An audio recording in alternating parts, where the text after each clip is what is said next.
오늘 19번째 시간 서바냐에 대해서 배우도록 하겠습니다. 우리가 지금 계속 서선지서 배우고 있지만 이 서바냐도 동일하게 이 남쪽 유다의 이 악함을 책망하고 또 이 주변 국가들, 주변에 있는 여러 나라들의 악함을 또 책망하면서 이제 조만간에 하나님의 심판이 이럴 것이라는 강력한 메시지를 전해주고 있어요. 이 서바냐에서 심판은 이 성경 역사의 가장 강도가 높은 심판을 예고하고 있습니다. 그리고 또 심판 후에 동일하게 이 남은 자들, 오직 하나님만 의지하고 끝까지 믿음을 지킨 자들에 대한 구원의 약속의 말씀이 또한 기록되고 있습니다. 이 서바냐서 이게 3장으로 밖에 되어 있지만 들려주는 메시지의 무게는 굉장히 큰 그런 말씀이에요. 그래서 이 서바냐의 이 주제어는 바로 여호와의 날이에요. 우리가 요엘에서도 여호와의 날의 주제를 가지고 공부했는데 오늘 서바냐에서도 이 여호와의 날이라는 단어가 무려 20번이나 나올 정도로 하나님의 심판의 날을 계속 언급하고 있습니다. 그 서바냐에서는 특별히 이 황폐시킨다, 이 황폐라는 단어가 7번, 또 이 남은 자라는 단어가 4번에 걸쳐서 나오고 있어요. 이 하나님의 심판을 예고하는 이 전반부에는 이 여호와의 날보다 좀 더 구체적으로 여호와의 희생의 날이다. 하나님이 얼마나 많은 자들을 희생시키는지 여호와의 희생의 날이다 이렇게 말씀하고 계시고, 또 여호와의 분노의 날이다 이렇게 강하게 말씀을 하고 있습니다.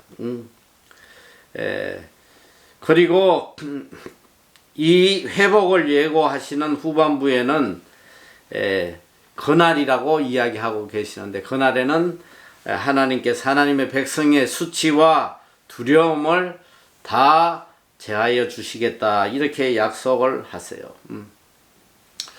서바냐는 알다시피 이 저자가 서바냐예요. 1절에 보면 아주 이 서바냐에 대해서 그래도 구체적으로 이야기를 하고 있습니다. 아몬의 아들 유다왕 요아스의 시대에, 자 요시야의 시대에, 이건 뭐냐면 요시야의 시대에 활동했다 이걸 알려주고 있어요. 그리고 서바냐에게 임한 여호와의 말씀이라. 서바냐는 히스기야의 현손이요. 이걸 잘 봐요. 히스기야의 현손이다. 히스기야의 4대손이라는 뜻이에요. 히스기야의 후손이다. 또 아마랴의 정손이요, 그다라의 손자요, 구시의 아들이었더라 이렇게 되어 있습니다. 이 서바냐라는 이름은 여호와께서 숨기신 자다, 또 여호와께서 보호하신 자다 이런 뜻이에요. 좀 특이한 게 이제 이 서바냐는 히스기야 왕의 4대손이다 이렇게 돼 있는데, 그게 이게 왕족 출신의 선지자다.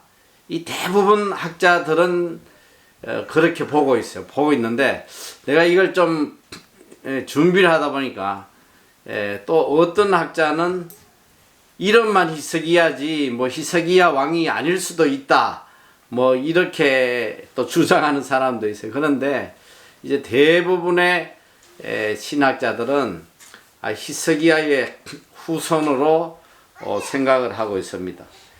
그래서 이 당시에 요시야 왕과는 칠촌 관계였다 이렇게 이야기를 합니다. 오늘 이 서바냐 왕이 굉장히 중요한 이유가 뭐냐면, 우리가 이 유다 왕들 중에 가장 선한 왕들 3명, 가장 선하게 행했던 세 명의 왕이 누구냐면 아사 왕과 히스기야 또 요아서 요시야 이 요시야 이 세 명의 왕이에요. 세 명의 왕이 가장 그래도 선한 왕이었는데 그 중에서도 이 16대 이 요시야 왕이 가장 제 개인적으로는 가장 그래도 생명 걸고 종교 개혁을 일으킨 왕이다 말이야. 유월절을 회복하고 모든 산당과 모든 우상들을 다 파괴시키고 정말 이 유다를 하나님 중심의 나라로 세워보려고 발버둥 쳤던 왕이에요. 그런데 이제 내가 좀 이따가 이 역사를 잠깐 이야기하겠지만 이 요시야 왕은 몇 살의 왕이 되냐면 8살의 왕이 돼요. 8살의 왕이 돼서 15살 때 벌써 이 종교 개혁을 시작하는 그런 왕인데 과연 이 어린 요시야에게 누가 가장 이 신앙적인 영향을 미쳤겠는가? 누가 이렇게 신앙에 이 영향력을 미쳐서 이렇게 요시야가 생명 걸고 이렇게 종교 개혁을 할 수 있었던가? 여기에는 두 선지자의 영향이 가장 컸다고 생각을 합니다. 그건 뭐냐면 첫째는 요시야가 종교 개혁하기 전에 어릴 때 종교 개혁하기 직전에 가장 영향력을 신앙에 영향력을 미쳤던 사람을 스바냐로 보고 있어요. 그리고 종교 개혁이 시작했을 때에 가장 영향력을 미쳤던 선지자를 예레미야로 보고 있습니다. 그래서 이 요시야에게는 가장 신앙적으로 이 기둥이 되어준 두 선지자 바로 스바냐와 예레미야가 있었다고 이야기들을 합니다. 그리고 이 그 시대에 그뿐 아니라 또 우리가 지금 배웠던 나홈이라든지 하박국이라든지 이런 선지자들도 역시 요시야 시대에 함께 활동했던 그런 선지자입니다. 자, 우리가 그래서 오늘 이 스바냐의 내용은 뭐냐면 이 남쪽 유다의 이 악행들 굉장히 악한 거야. 근데 아니 요시야가 종교개혁을 했다는데 왜 이렇게 유다의 악한 모습이 스바냐에 기록되어 있냐? 그건 뭐냐면 그런 내용을 봐도 우리가 대충 추론할 수 있는 건 뭐냐면 이게 요시야가 본격적으로 이제 성장하기 전에 성장해서 자기 신앙을 가지고 종교개혁을 하기 전의 모습이야. 그러니까 이 요시야의 아주 초창기에 이스라엘 민족의 영적 상태를 지금 기록한 것이 스바냐라는 거예요. 왜 그러냐면 그러면 이 요시야 왕의 초반에 유다의 영적 상황이 어땠냐면, 자, 우리가 한번 역사를 잠깐 거슬러 올라가 보면 히스기야 왕, 그러니까 이 요시야의 고조 할아버지 격인 히스기야 왕 때 이 선한 왕은 하나님을 절대적으로 의지하고 아수르에 대항해서 싸웠던 사람이에요. 대단한 사람이에요, 이게 히스기야가. 왜냐하면 그 당시에 이미 아수르라는 나라가 그 메소포타미아 지역을 다 장악하고 어마어마한 세력으로 뭐 북쪽 이스라엘도 다 멸망시키고 이런 왕인데, 이 아수르가 이제 남쪽 유다 히스기야 왕 때 쳐들어와 가지고 그 자기의 속국으로 만들려고 할 때에 히스기야가 끝까지 그들과 타협을 하지 않았어. 히스기야에게 그냥 조공 바치고 히스기야가 아니라 참 아수르에게 조공 바치고 뭐 시키는 대로 하면 되는데, 이 히스기야 왕은 끝까지 아수르를 대항해요.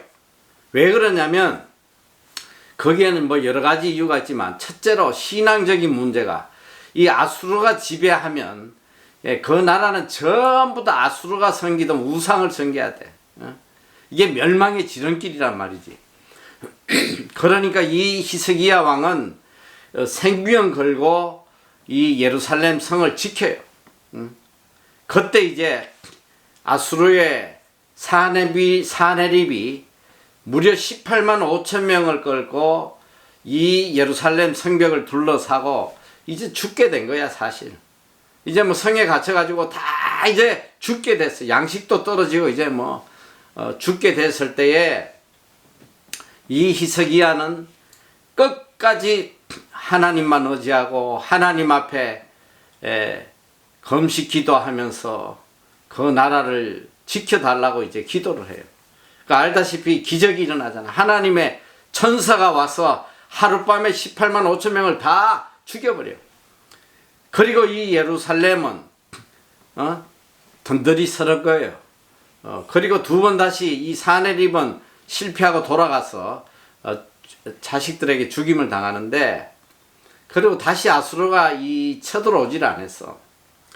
그 이 히스기야 때 13대 왕인데, 히스기야 때는 철저하게 예루살렘을 하나님의 뜻대로 이걸 지켰어. 하나님만 붙잡고.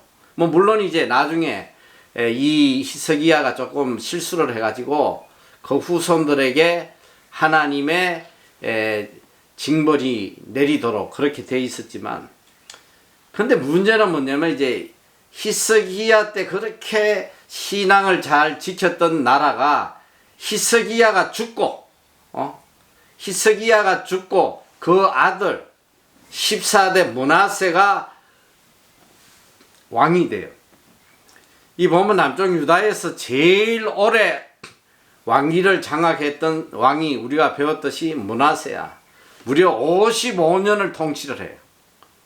근데 이 55년을 통치하면서 어떻게 통치했냐면 무지무지 악하게 최악의 왕으로, 하나님 보실 때 제일 악한 왕으로 남쪽 유다를 통치를 해요. 그래서 이 북쪽 이스라엘의 멸망의 원인은 느밧의 아들 여로보암의 죄라고 하나님이 말씀하셔. 이 여로보암의 죄로 인해서 북쪽 이스라엘이 멸망했다. 첫 번째 왕. 근데 이 남쪽 유다는 누구의 죄라고 이야기하시냐면 하나님께서 꼭 므낫세의 죄라고 그래. 므낫세의 죄. 그만큼 영적으로 악을 행했단 말이에요. 이 므낫세가 어떤 짓을 하냐면 이 오만 우상들을 다 갖다가 섬기고 선지자들을 죽이고 제일 악한 왕이에요. 그런데 이 므낫세는 어떤 정책을 폈냐면 아수르와 하나 되는 친아수르 정책을 폈어. 그 아수르에게 조공을 바치고, 그리고 아수르인들이 섬기는 모든 우상들을 이 유다 땅에 가져와서 섬기고, 그러니까 이 하나님의 성전을 다 없애고, 하나님 보실 때는 최고로 악한 왕이야. 그러니까 나라가 완전히 우상으로 뒤덮인 그런 나라가 돼요. 그렇게 55년을 통치했으니까 이 남쪽 유다가 영적으로 어떻게 됐겠어. 그리고 이 므낫세가 죽고 난 뒤에 15대 그 아들 아몬이 왕이 되고, 아몬. 이 아몬은 2년밖에 통치를 못해요. 이 아몬도 역시 친아수르 정책을 피고 악하게 나라를 다스리는데, 그때에 아수르를 반대하는 파들이 쿠데타를 일으켜가지고 아몬을 죽여버려요. 그리고 이제 이 요시야를 세우는 거예요. 그러니까 이 요시야가 왕위에 올라왔을 때 나이가 몇 살이냐? 8살이란 말이에요. 이 아버지가 2년밖에, 아몬 아버지가 2년밖에 통치를 못하고 죽었으니까 이 아들은 어린아이에 8살짜리. 8살짜리 이제 왕이 됐는데, 그런데 참 놀랍게도 그 아버지가 그렇게 악하게 했으나 이 요시야는 정말 성군, 하나님 중심의 왕으로 거듭나는데, 그때 가장 영향을 미쳤던 선지자가 바로 이 스바냐, 또 이제 종교개혁을 할 때 영향을 미쳤던 선지자는 느헤미야.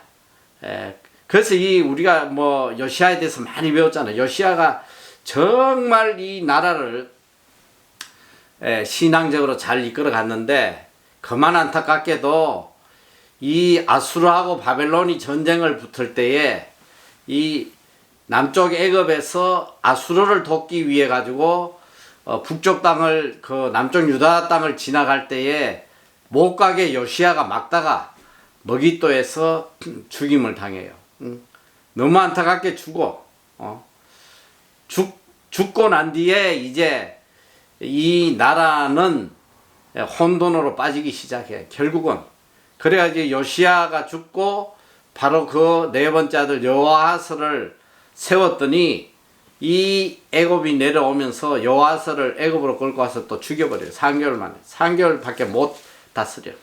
그리고 이 애굽이 여호야김, 엘리야김이란 이름을 가진 이 여호야김을 왕으로 세웠지만은, 이 또 여호야김도 역시 이 애굽을 애굽이 이 아수르가 멸망하고 나니까 바벨론을 섬겼어. 그러다가 또 이제 기회를 봐가지고 조금 애굽에게 섬기는 게 낫겠다 싶어서 바벨론을 배반하고 애굽을 섬기다가 결국은 느부갓네살이 보낸 특공대에 의해서 여호야김도 비참하게 죽어요. 그리고 그 아들 여호야긴이 이제 19대 왕으로 있었지만, 이 느부갓네살이 끌고 어디를 바벨론에 갔다가 우리가 배웠잖아. 36년인가 거기서 감옥 생활하다가 나중에 그 직위를 회복해주는.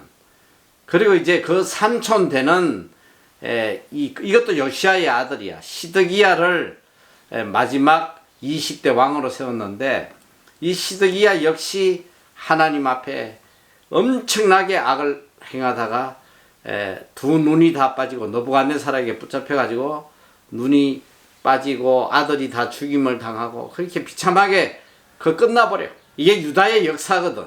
끝나버려요. 자, 그런데 오늘 지금 스바냐는 어떤 시기에 대한 이야기를 하고 있냐면, 그 바로 이 므낫세, 아몬에 이어서 온 유다 땅이 우상의 집단으로 바뀌어 있는 그 처절한 그 영적으로 파괴된 그 순간을 지금 다루고 있는 게 바로 스바냐에 대한 이야기야. 그래서 이 스바냐는 사실 참 어려운 시기에 선지자로 이 일을 감당을 하고 있어요. 아주 그 시대가 국제 정세가 혼란스러운 그런 때였단 말이에요. 이 스바냐는 BC 630년경에 활동했을 거다, 이렇게 이제 추정하는데, 그 바로 직전에 BC 612년에 아수르가 멸망해버리거든. 그러니까 이게 국제 정세가 막 너무너무 혼란스러울 때에 이 이스라엘 민족들은, 유다 민족들은 BC 612년에 아수르가 멸망을 하니까, 야, 이거 우리에게 굉장히 좋은 기회다. 우리를 그렇게 괴롭히던 아수르가 멸망해서 이제 우리가 좀 편해지겠다 생각했는데, 스바냐의 생각은 정반대예요. 그게 아니라 이 소리야. 이제 더 엄청난 하나님의 심판이 이 유다 땅과 주변 국가에게 임할 것이라고 이제 경고하는 이 메시지가 바로 스바냐 메시지예요. 그래서 이 스바냐의 내용은 뭐 크게 보면 이제 여호와의 날, 여호와의 분노의 날, 하나님이 심판하시는 그 심판에 대해서 무려 이게 3장까지 돼 있는데, 1장에서 3장 8절까지는 하나님의 심판을 이야기하고 있어.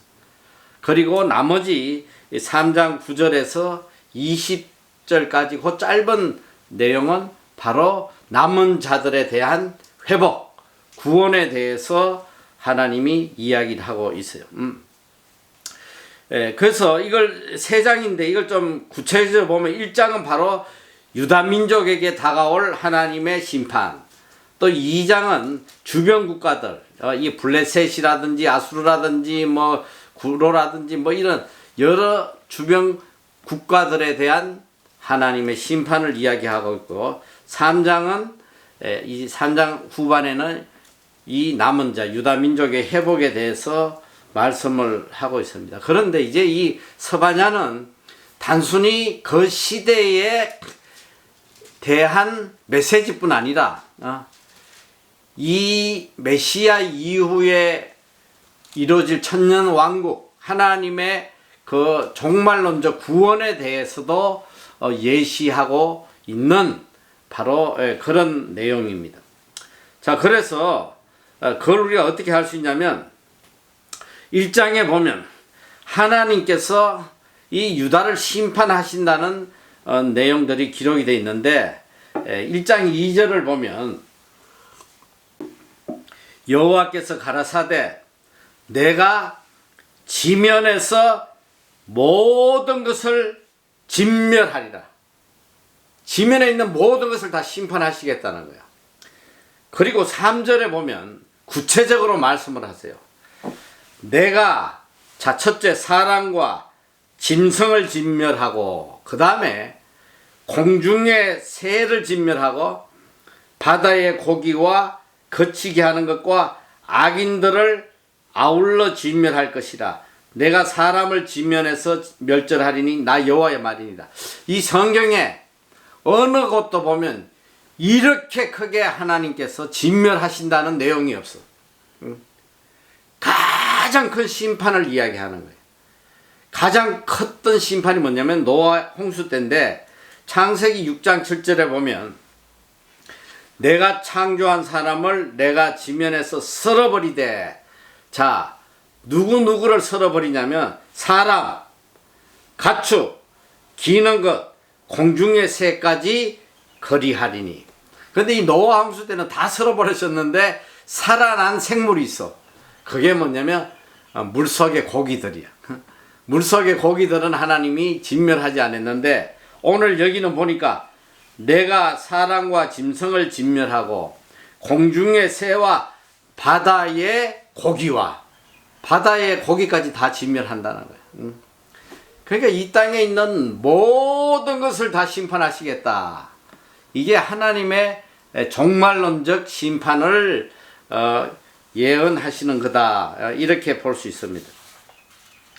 자, 그리고 그 다음에 이제 이 사람을 심판하는데, 이 악인이라고 그랬어요. 이 악인들을 심판하는데, 이 악인들이 어떤 종류의 악인이냐, 이 악인의 리스트가 상세하게 기록이 되어 있어요. 어떤 자냐면 4절에서 6절까지야. 자, 보면 첫째, 내가 유다와 예루살렘 모든 거민 위에 손을 펴서.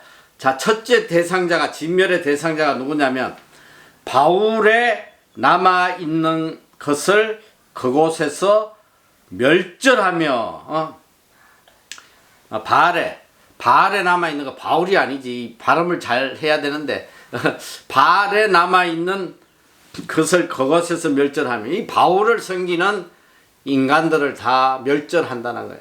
자, 그리고 둘째는 거마림이란 이름과 및 그 제사장들을 아울러 멸절하며. 이 거마림도 역시 우상이에요. 이 우상을 섬기는 자들과 제사장들을 멸절해.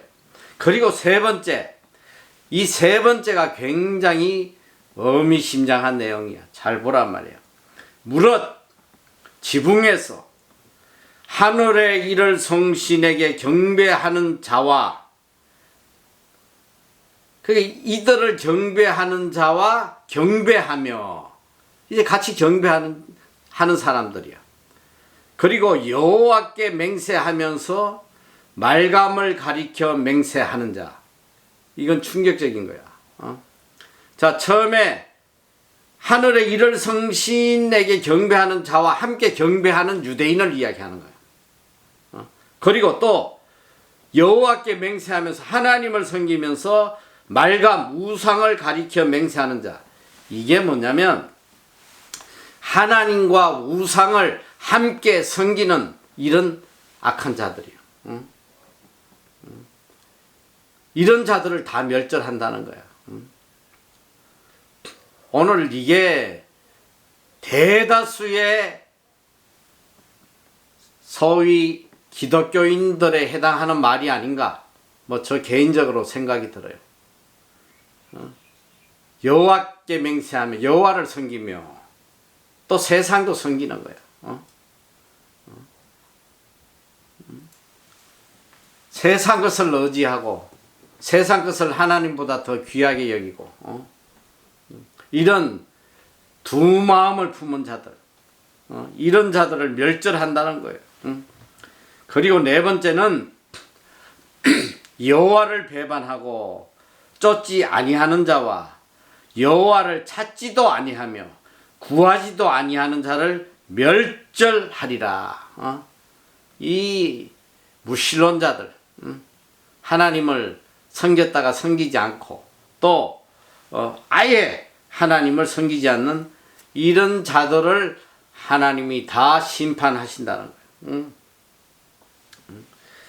그리고 1장 7절에서 13절에 이어서는 다시 또 하나님의 심판의 날에 대한 하나님의 통보예요.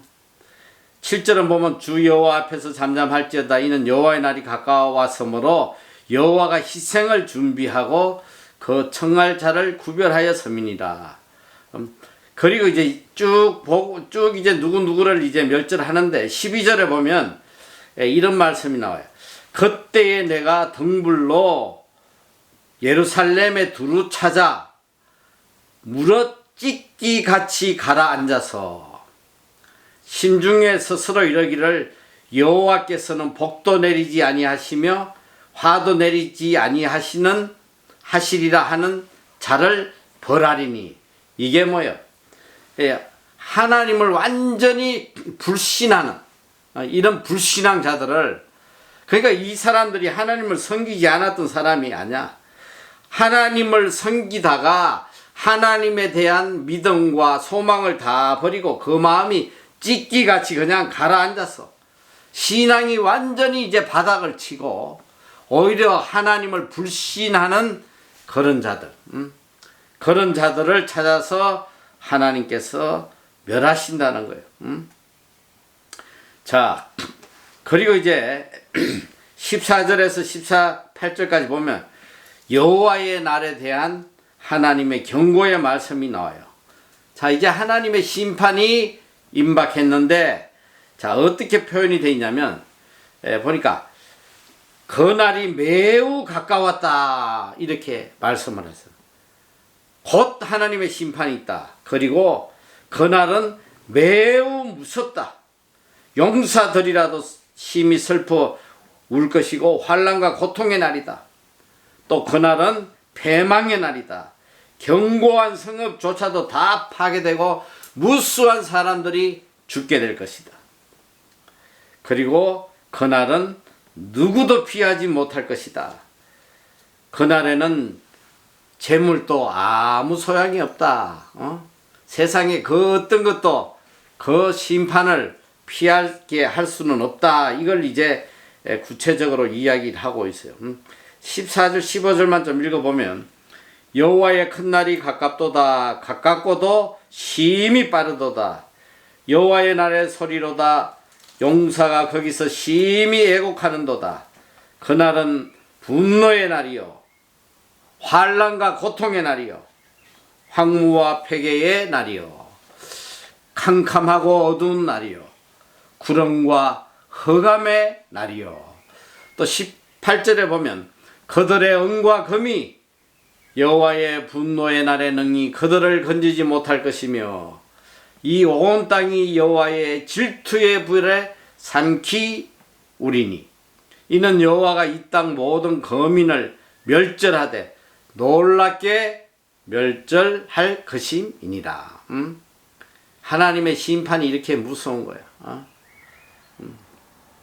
자, 그리고 이제 2장에서는 1장은 이제 유다의 심판에 대해서 말씀하시고 2장은 이제 인접 국가들, 그 주위의 국가들, 하나님을 대적하는 이 국가들에게 하나님이 심판하시는, 그리고 또 이 모든 민족들이 회개하고 하나님께 돌아오도록 회개를 촉구하는 내용들이 또 기록이 되어 있어요.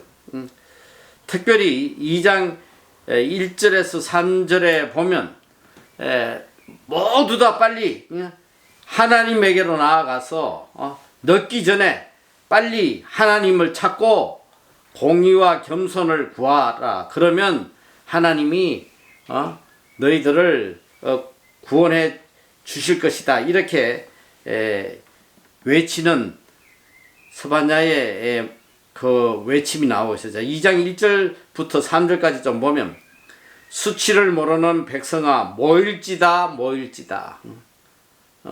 이 모이라는 거야. 너희들 빨리 다 모여가지고 명령이 시행되기 전, 광음이 겨같이 날아가기 전, 여호와의 진노가 너희에게 임하기 전, 여호와의 분노의 날이 너희에게 이르기 전에 거리할지어다. 여호와의 규례를 지키는 세상의 모든 겸손한 자들아, 너희는 여호와를 찾으며 공의와 겸손을 구하라. 너희가 혹시 여호와의 분노의 날에 숨김을 얻으리라. 여기서 강조하는 건 요건 지금 이 유다 민족에게 이야기하는 것인데, 여호와를 찾고 공의와 겸손을 구하면 하나님의 심판의 날에 너희가 구원을 받을 수 있을지도 모르겠다. 이런 내용이에요. 그러니까 빨리 모여서 하나님께 회개하고 하나님을 찾고 공의와 겸손을 구하라. 이래요. 그리고 이제 4절부터 이하에는 쭉 그 주변 국가들, 하나님을 대적하는 주변 국가들에 대한 동일한 심판을 또 이야기를 하고 있습니다. 4절에서 15절까지는 블레셋에 대해서 심판을 예고하고 있고, 8절에서 11절까지는 모압과 암몬에 대해서 심판을 예고하고 있습니다. 그리고 12절에서 15절은 구스와 아수르, 또 아수르의 수도인 니느웨에 대한 심판을 이야기하고 있습니다. 이건 여러분들이 그냥 읽어보도록 하고, 이제 중요한 것은 3장에서 다시 한번 예루살렘에 임할 심판을 또 다시 재차 강하게 말씀을 하고 계세요.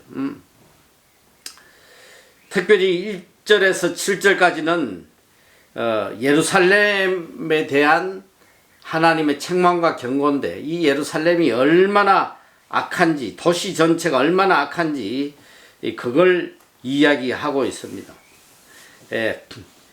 1절에서부터 4절까지 보면 그 당시에 이들의 특별히 예루살렘의 지도자들과 제사장들, 재판장들, 방백들, 이들이 얼마나 악했는지 구체적인 죄악을 이제 지목하고 있어요. 자, 1절부터 4절까지 한번 읽어볼 텐데, 요거는 지금 예루살렘에 대한 죄악을 이야기하는 거예요.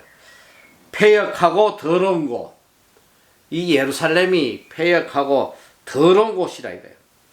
포악한 그 성읍이 화 있을진정, 그가 명령을 듣지 아니하며 교훈을 받지 아니하며 여호와를 의뢰하지 아니하며 자기 하나님에게 가까이 나가지 아니하였도다.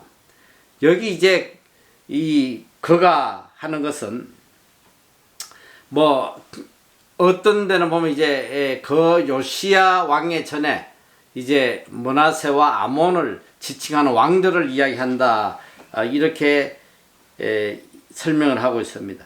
그것도 이제 이스라엘 민족 전체가 또 하나님의 명령을 듣지 아니하고 교훈을 받지 아니하고 여호와를 의뢰하지 아니하고 하나님께 가까이 나가지 아니했다. 이건 뭐 유다 전체 민족에 해당하는 거지. 자, 3절에는 보니까 그 가운데 방백들은 부러지는 사자요. 그 재판장들은 이튿날까지 남겨두는 것이 없는 저녁일이요. 이게 뭐냐면 아주 이 자기의 이익을 위해서, 자기의 유익을 위해서 이 정의와 공의가 없이 행동하는 모습을 이야기하는 거예요. 그리고 그 선지자들은 위인이 경솔하고 간사한 자요. 그 제사장들은 성소를 더럽히고 율법을 범하였도다. 그러니까 이 나라를 이끌어가는 왕부터 해서 뭐 방백들, 뭐 재판장들, 또 이 선지자들, 또 이 제사장들, 이게 그러니까 전부 다 타락했다는 거예요. 한 군데도 섞지 않은 곳이 없는 그런 악한 이런 모습이었다는 걸 보여주고 있습니다. 그런데 또 거기에 반해서 하나님은 어떤 분이냐? 5절에 보면 이렇게 말씀하세요. 그 중에 거하신 여호와는 의로우사 불의를 행치 아니하시고 아침마다 간단 없이 자기의 공의를 나타내시거늘 불의한 자는 수치를 알지 못하는 도다. 하나님은 이 와중에도 하나님의 공의를 끝없이 보여주시지만 이 불의한 자들은 수치를 알지 못해. 그리고 7절에 보면 내가 이러기를 너는 오직 나를 경외하고 교훈을 받으라. 그리하면 내가 형벌을 내리기로 정하기는 하였거니와 너희 거처가 끊어지지 아니하리라 하였으나 그들이 부지런히 그 모든 행위를 더럽게 하였느니라. 하나님께서 이렇게 이들에게 구원의 기회를 주지만 그들은 부지런히 더 악을 행했다고 성경은 기록하고 있습니다. 8절에서 13절에는 또 하나님께서 이들이 돌아오기를 간절히 원하시는 마음을 또 기록하고 있어요. 그리고 14절에서 20절은 이 심판 후에 이 남은 자들에 대한 회복의 약속이 담겨 있습니다. 이 회복의 약속에는 참 하나님의 그 끝없는 이 사랑의 마음이 담겨 있어요. 자, 보면 내가 너의 형벌을 제거하리라. 또 내 원수를 쫓아내리라. 또 내가 너와 함께 하리니 내가 다시는 화를 당하지 않을 것이다. 기쁘게 노래를 부르라. 전심으로 기뻐하며 즐거워하라. 두려워하지 말라. 내 손을 늘어뜨리지 말라. 이 짧은 말씀 속에 이렇게 많은 말로 하나님께서 이들의 회복에 대한 약속을 말씀하고 있습니다. 자, 그런데 이제 이 말씀 중에 참 이 17절의 말씀, 하나님의 온 마음이 담겨 있는 이 유다 민족을 향해서 또 우리들을 향해서 담겨 있는 하나님의 마음을 우리가 너무 잘 아는 말씀이잖아. 오늘 좀 전에도 찬양했지만 17절 너희 하나님 여호와가 너희 가운데 계시니 그는 구원을 베푸실 전능자시다. 그가 너로 인하여 기쁨을 이기지 못하여 하시며 너를 잠잠히 사랑하시며 너로 인하여 즐거이 부르며 기뻐하시리라 하리라. 이게 하나님의 마음이에요. 하나님이 너를 인해서 기쁨을 이기지 못한다. 그리고 너를 잠잠히 사랑한다. 그리고 더 놀라운 말씀은 너를 인하여 즐거이 부르며 성경에 하나님께서 노래 부르셨다는 건 여기밖에 없다고 그래. 즐거이 부르며 너 때문에 즐겁게 내가 노래한다는 거 아니야. 기쁘게. 이렇게 하나님께서 우리를 향한 사랑을 끝까지 버리지 아니하시는 거예요. 그리고 20절에 보니까 내가 그때에 너희를 이끌고 그때에 너희를 모을지라. 내가 너희 목전에서 너희 사로잡힘을 돌이킬 때에 너희로 천하 만민 중에서 명성과 칭찬을 얻게 하리라. 나 여호와의 말이니라. 하나님의 궁극적인 거, 우리가 이 만민 중에서 명성과 칭찬을 얻게 되는 그런 만박의 머리 되는 이런 존귀한 자, 거룩한 자로 세우시겠다는 하나님의 약속의 말씀이에요. 그러니까 우리를 향한 하나님의 마음은 뭐냐? 비록 하나님이 심판하시고 징계하시고 채찍 때리시고 하지만 궁극적인 우리를 향한 하나님의 마음은 우리를 명성과 칭찬을 얻게 되는 그런 존귀한 자로 만들려는 것이 하나님의 마음이에요. 그리고 하나님은 끝없이 우리를 사랑하신다.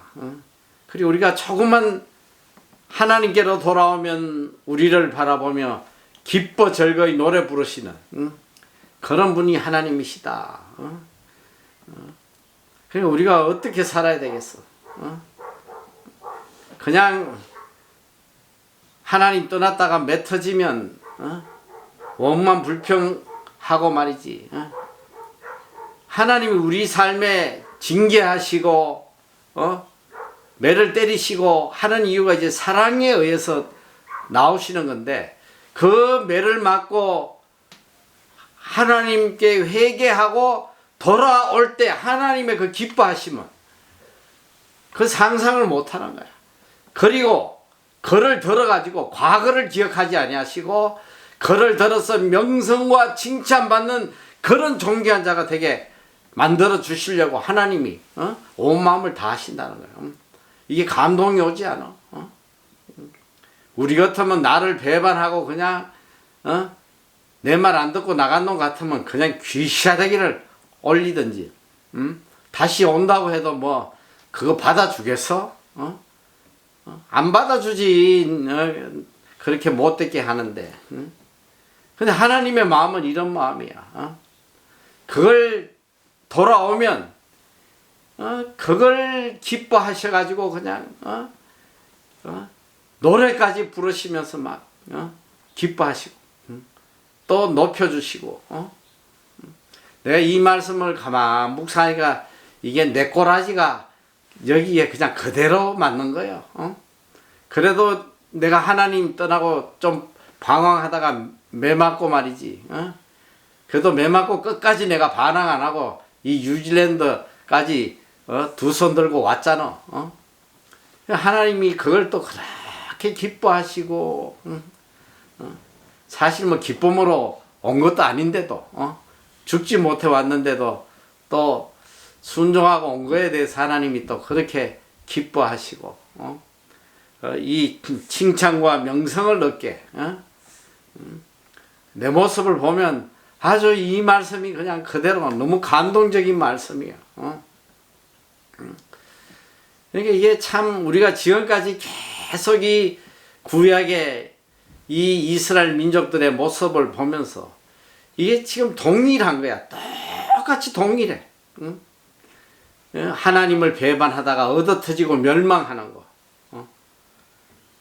그 중에 한 가지 단계가 빠져 있단 말이야. 매를 얻어맞고 멸망하기 전에 회개하고 돌아오는 단계가 없어. 지금까지는.